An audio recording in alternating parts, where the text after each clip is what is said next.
Come to Helmuth Ford, home of the lifetime powertrain warranty. Hi, this is Stacy from Shuttler Insurance Services. Come see me on the east side of the square in Sigourney for all your insurance needs. 2 years ago was the last time you heard me on the radio. That is about to change.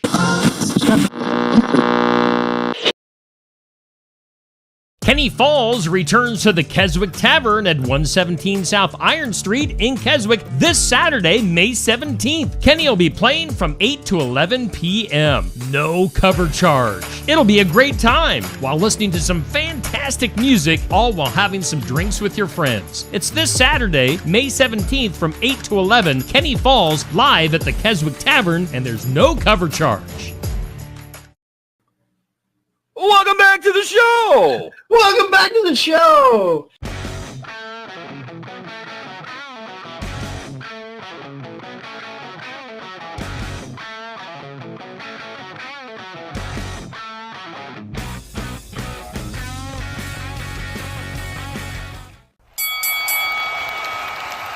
And now, your hosts of the Card Subject to Change podcast. The For Frequency's Sake Tag Team Champions of the World, the Wizard CZ, and Never Wrong, Nick Bull.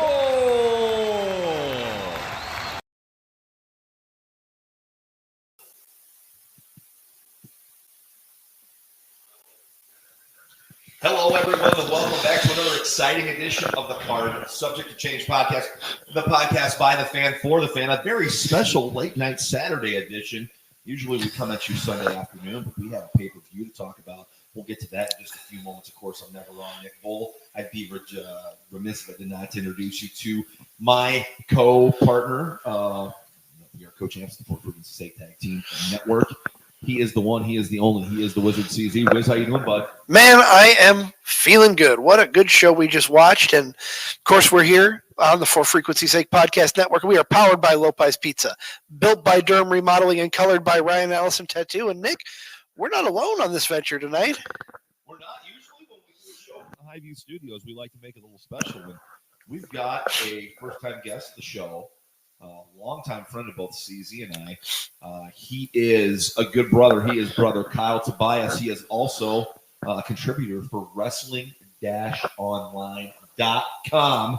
That's right. But also on Twitter. Please welcome Kyle Tobias. Hey. Welcome to the show. Thank you so much for having me. Long-time listener, first-time caller. I know you are. You really contribute more to the show than you know. Just our conversations, really.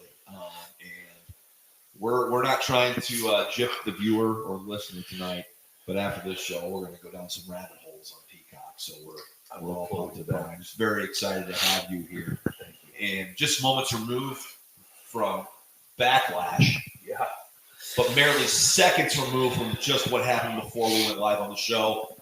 John Cena in the press conference. We had the captions up, so we could not read what was being said.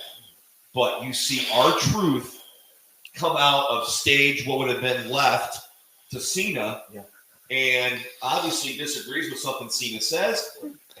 If I may, absolutely.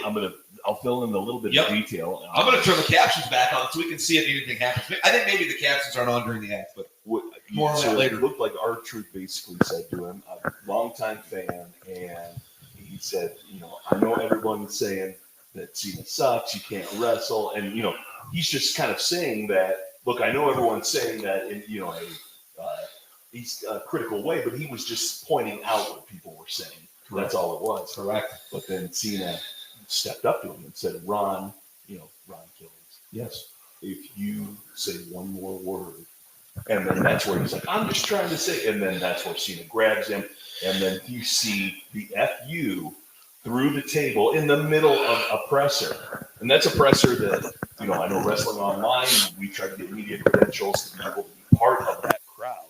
And I can only imagine what it would have been like to have had a media pass in St. Louis tonight, to have seen that happen after the match we just saw. I mean, the videos will be coming in here, I'm sure, on the X, the Twitter machine, whatever you call it. CZ, John Cena puts his spin On the press conference again, last time it was just reading a prepared statement over and over again. That sounds like a clickbait statement. I refuse to respond. There you go. Oh, we're going to go that route. Is that what we're going to do? Or you're just saying what he said? Close to what he said. Anyways, but he puts a completely different spin on it tonight by putting his number one fan. It's all, you know what it is.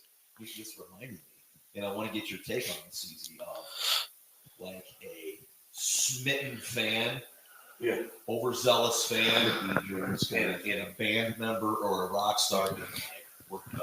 Get the Okay. Yeah, that's what it reminded me. Wow. So Right. but what's your take on Cena's spin on the presser? I mean, some people mix reviews with him turning heel, how he is being portrayed as a heel, but he is keeping us on our toes with these post conferences. He very much is, and I don't agree with some of the criticism that he gets for being a heel. I think he's doing a fantastic job, and you know we talked before the main event. We'll get there. That if Travis Scott came out, I was going to walk out. I probably wouldn't have walked out. Let's be serious. No, But here's the thing.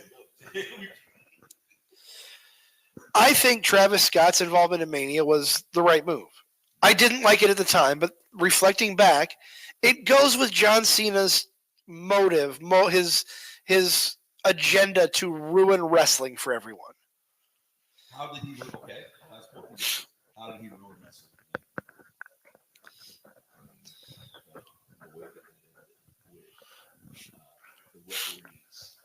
Just a match that, at first it was kind of a throwback to a greatest hits kind of thing. Sure. You saw a lot of different moments, reversals, things that you've seen in the matches in 2000, from basically 2004 all the way up to tonight.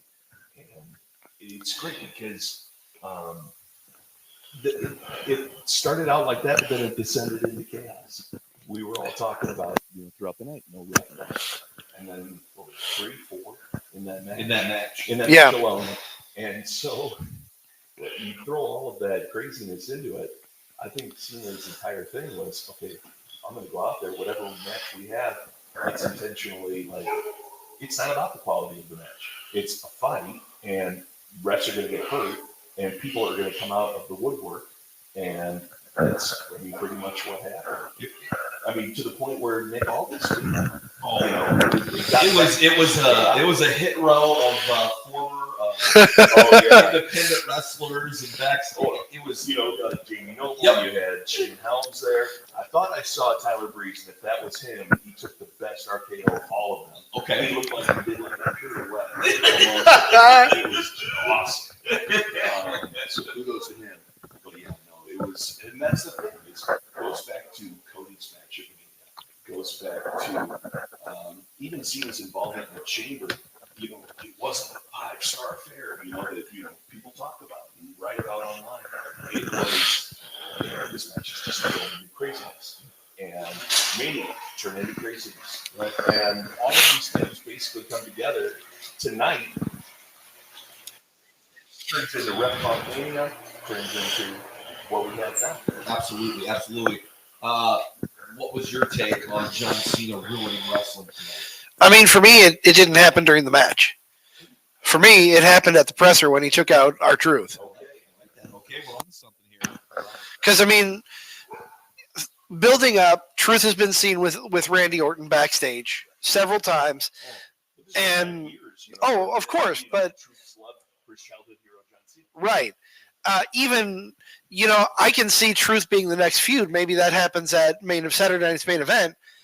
But here's why. If you remember, it was John Cena that really triggered the Little Jimmy time frame for R-Truth. And did we ever really see a payoff of that? They did headline a pay-per-view. It was a DC pay-per-view, June 2011, and that was some really dry times for WWE. Yeah, well, that was right before the pipe bump. Scraping. Yeah. Right before the pipe bump. So this was a time frame where I think, Truth was coming out and was kind of doing comedy segments, things like that. And this is it's still a funny Truth, and dude's always going to be a great, funny guy. It's a different dynamic with now he as he's going to be the underdog in this role, and Cena coming in as the champion. If they were to have something happen, Saturday night's main event, that's the perfect place for it. If we could take this all the way to the June, Money in the Bank, we'll see. Well, before we peel the levels off of this show and start discussing the matches, I just want to make this point. Like, the show had no CM Punk. The show had no Roman Reigns. The show had no Cody Rhodes. The show had no Jey Uso. 4 pretty big stars there. I'll give you a fifth. No Seth Rollins. No Seth Rollins, correct. No Braun Breaker. No Heyman. No Rhea Ripley. No Io Sky. No Tiffany Stratton. Well, Okay? And this show was phenomenal. It really I delivered. told you, a month ago before the build to this, that all these people would not be on it, and we would still get top to bottom a show that puts WWE, puts WrestleMania just in the very distant past, yes. and now it's given optimism back. People are excited.